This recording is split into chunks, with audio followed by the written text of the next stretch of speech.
Mail a letter in December to Santa Claus, Indiana, and you're likely to receive a response written by Santa.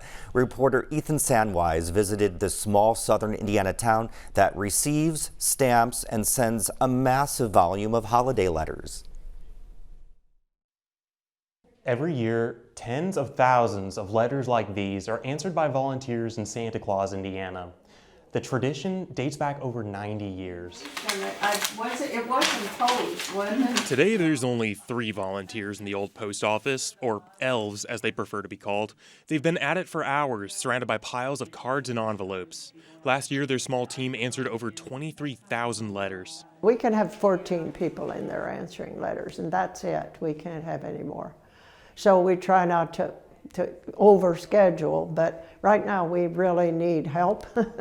Cook has been penning Christmas letters in the old post office since World War II, save for a 10-year break when she worked as a nurse in St. Louis. Her father, Jim Yellig, began writing letters with postmaster James Martin in 1930. We've been told that the postmaster started answering letters in 1914. When my dad came back in 30, he saw how busy that made the postmaster, and he started helping him. Cook says the elves use 4 form letters depending on the mail they receive. The letters are dear, dear friend, dear little friend, and Merry Christmas. One of them says, sometimes I can't give you everything you want, so we try to find a letter that suits the child's letter. Without a team of reindeer, sending letters worldwide is expensive. According to the Santa Claus Museum, postage alone costs over $20,000, which is covered by donations. Despite the massive investment of labor and money, Cook says she'll be back next year, just as she has for the last 63.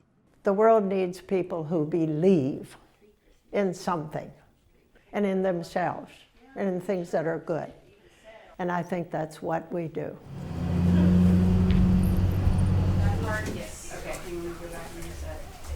Across town, another holiday tradition brings thousands of letters to the town's new post office.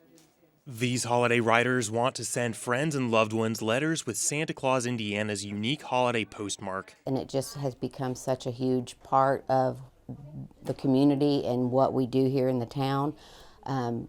If you didn't do it, you might be run out of town. The holiday postmark turns 40 this year. The additional workload requires Bailey to borrow clerks from neighboring offices. You mentioned last year the number of cards that you postmarked. Yeah, it was almost 123,000, just cards and letters. That doesn't include, larger envelopes or packages that got the postmark. The special stamp is designed by a local high school student and approved by the U.S. Postal Service in D.C. Unlike standard postmarks, it has to be applied by hand. And nothing liquid fragile, yeah. There we go. Customers travel from around the country to stamp their letters in person, but most will mail them in. If they don't make it here in person, they do have the option to mail them. So we get lots of packages in daily addressed to the postmaster. Then we open and their cards are inside, and then we take them out and cancel them for them. Bailey retires next year, which means the daunting job will fall on a new postmaster. But like Cook, she says the extra work is worth it. It just brings a smile to their face. I mean, it's just so neat. It's Christmas, you're getting a Christmas card, and it was postmarked from Santa Claus, Indiana. For Indiana News Desk, I'm Ethan Sandwise. The Santa Claus Post Office uses its postmark from December 1st to the 24th. The elves respond to letters received by the 16th.